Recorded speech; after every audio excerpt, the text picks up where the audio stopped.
Today we are replacing the auxiliary water pump on this ML500 W163 with an M113 E50 engine. Let me show you what we're talking about here. Most modern Mercedes nowadays have what's called an auxiliary water pump, and on this W163 ML500 the auxiliary water pump is right by the battery on the right side of the car, and it's a super simple setup. All there is a couple of clamps right here, and there's a connector right here. You see it? So what we're gonna do is we're gonna clamp these hoses with a special clamp, and all that does, it cuts off water circulation, and we should be able to slide this baby right out from this mount right here, like so, and replace this water pump super quick. Quick note here. The purpose or the dual function of an auxiliary water pump is rather ingenious, actually. What this thing does is dual purpose. Like I said, during startup, it siphons water from around the combustion chambers or around the cylinders of the engine and runs that hot water, bypassing the water pump and the thermostat, all the way to your heater core. And what it does, it brings heat to the passenger in the car when the car is still, quote unquote, relatively cold. So you have a heater when the car is still cold, in other words. And the other function is at shutdown. When you shut the car down, the water pump or the auxiliary water pump will still run for several minutes to recirculate the water in your cooling system, so that you have a uniform cool down rather than having hot spots. Now, the one little regret that I had when I bought this auxiliary water pump, I ended up getting a rain unit, and found out this morning it's made in China, and made in China isn't exactly synonymous with quality manufacturing. The reviews on the internet say otherwise. We're going to find out if that's true or not. The part number for this rain unit is WPA0037 for $125, and for about, I think, $20 more, you could get the OEM unit. It's a Bosch made in Germany rather than made in China. You'll see that there's also another part number on here. I don't know if you can see it. 016-211-88482. Again, 016-211-88-482. And nice and clear, made in China. Hopefully this thing will not disappoint us. Here's the connector. This is the things you want to check. A connector, make sure that it looks like that, and that it has two water fittings right here. Unlike the one that I bought, because I don't know if you guys saw the video when I did the water pump. I don't know, see there's no shiny unit right there. When I did that water pump, what I did was not only the water pump, the pulleys, thermostat, water temperature sensor, serpentine belt, and so on and so forth, but I was originally going to do the auxiliary water pump as well, but I ended up ordering the wrong one. So now, that being said, I think we talked enough. Let's get this thing replaced. Let's do it. First thing I want to do is actually remove this air filter, so it'll give us some room to work. At least we have a better idea what we're doing, so we don't have to remove the whole. Let's see if this will come off as an assembly. It should, without having to remove the filter from the, or split this in half anyway. Ooh, there it is. Just be careful not to break anything. My wife always accuses me that I break stuff. Maybe it would be a better idea if we just open this up like this. It'll be easier to work.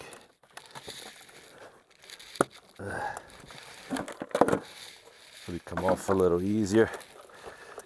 Sure enough, that it does, doesn't it? All right, here it is. We got the auxiliary water. Oh yeah, we have to disconnect also the water line that connects to the filter housing under here. Okay, get the water filter, not the water filter, sorry, the air filter out of the way. We can now clip these hoses. I got these from AutoZone. They're supposed to cut water circulation, and we'll see how good a job they do. They're by a Duralast. I haven't had the best luck with Duralast, to be honest with you, in other occasions with other tools. So hopefully this one will, these ones will do a better job. Alright, so now we disconnect the connector from under here. Here it is, that's done. And we can go ahead and remove the clamps. Okay, being that it's going to leak some fluid, what we'll do is we'll put some, well, you use what you have. In this particular case, I have some pig mats. So what I'll do is I'll put some pig mats under this assembly here. Just collect some of the antifreeze because it is going to spill a little bit. I'm trying to make a mess here. All right.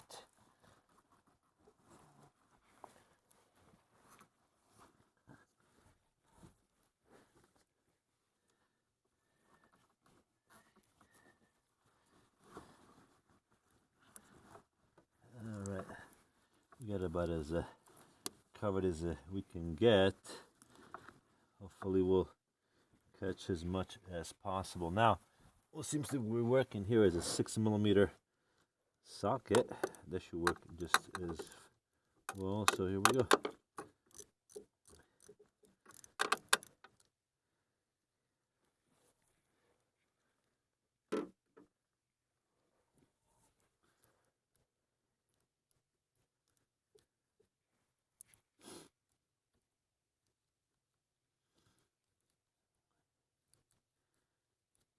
We'll see how these clamps, or these pinch clamps from Duralast will work. Like I said, I don't have the best luck last time working with the Duralast product. I was doing a timing belt and a water pump and the seals and on a 3MZ FE engine. And this particular, I forget what it was called. I think it was called a spanner wrench, or it's some kind of tool that helps you, in other words, remove the bolts on the camshaft sprockets or the camshaft pulleys, so that you could remove the pulley to remove the seals in the back of it.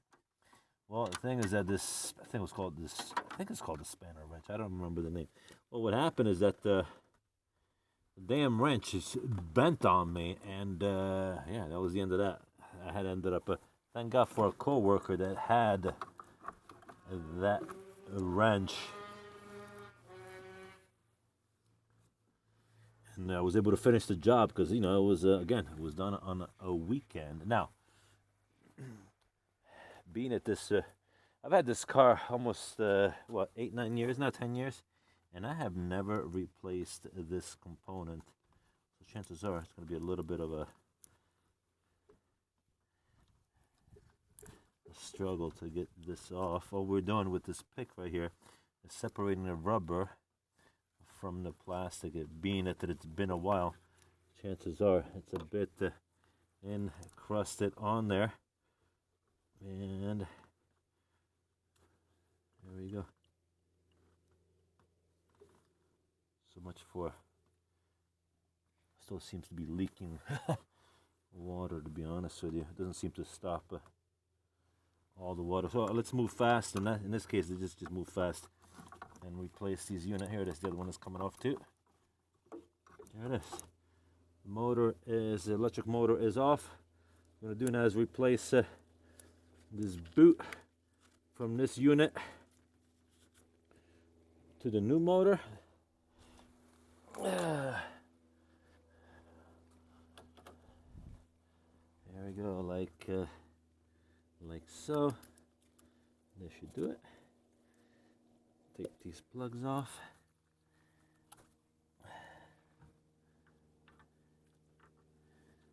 Alright, this one goes.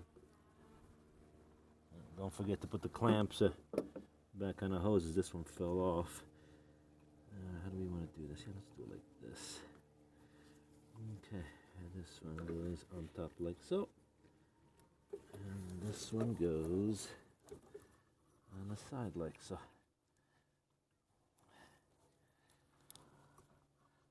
Alright, they're on. Let's tighten these babies down.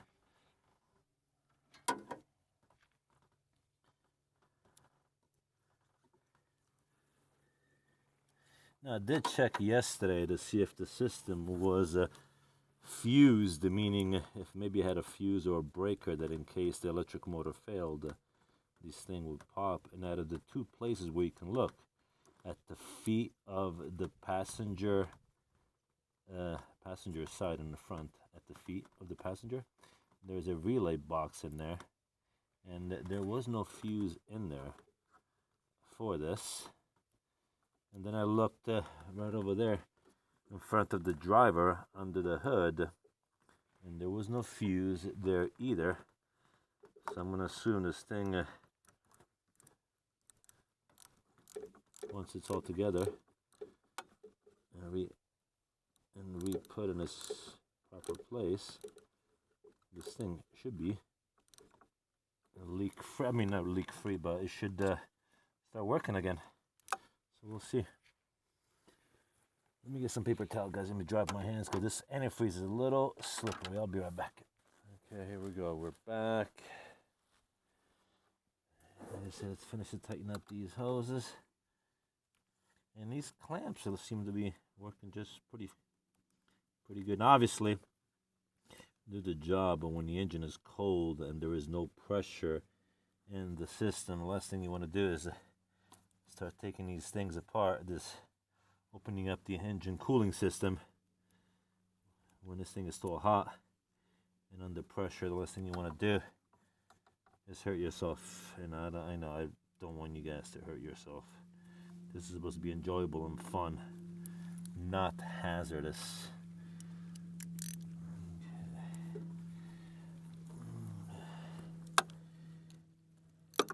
Now obviously once this pump is done, we're going to do a leak check and an ops check, and being that it's an electric motor, we should definitely feel something. Just put your hand around the pump and this thing should start running. Alright, so that's it. We're going to remove this clamp, remove this clamp. Okay, these ones are done. We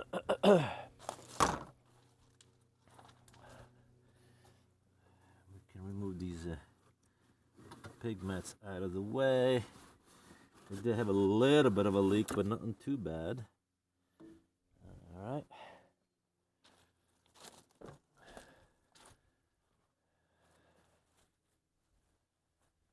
Like I was saying, once you get this thing, the hose is connected. Once you get the hose connected, you're going to connect to the connector, electric connector on the bottom.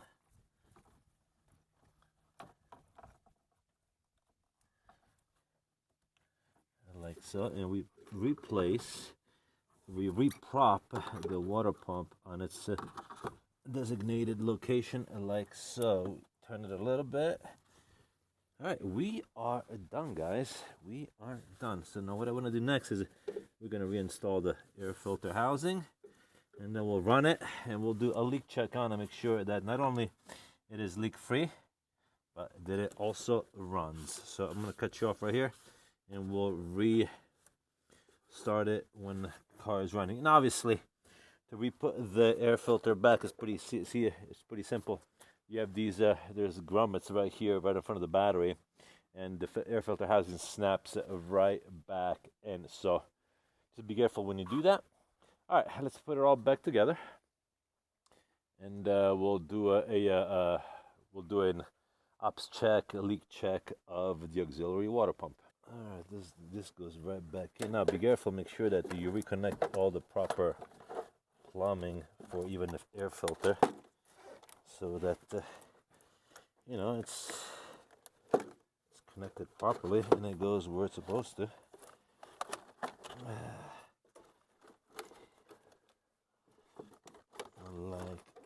Alright, like so. And the water, don't forget to rerun the water hose under the,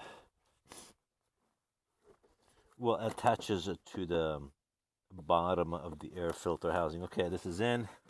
This is in. Let's put the upper component back on, which we placed right here, like so. This connects like this. It's a pretty fast job. You should be done with this in no time at all.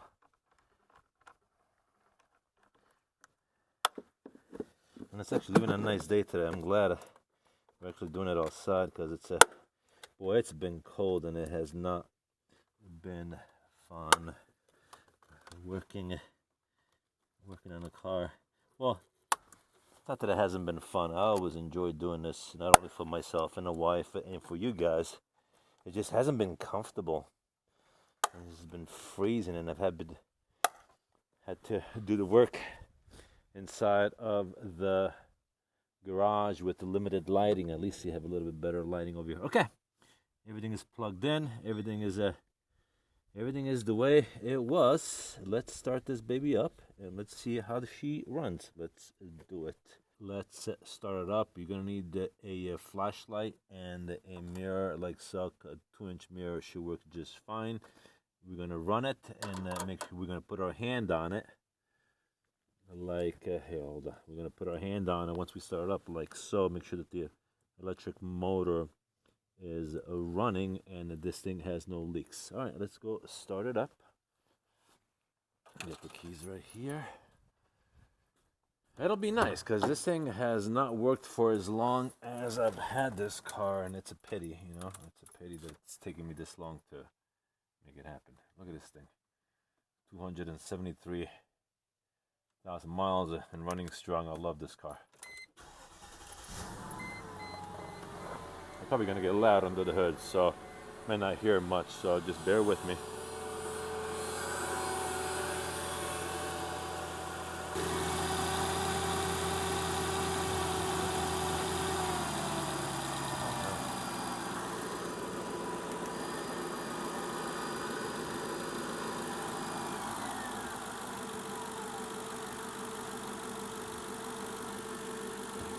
I don't know if you can hear me. The water pump is running. You can put your hand on here. You can feel the water flowing. Look at that. You can see it from over there too. This thing is running like a champ. And you can put your hand on the actual electric motor itself, and it's running.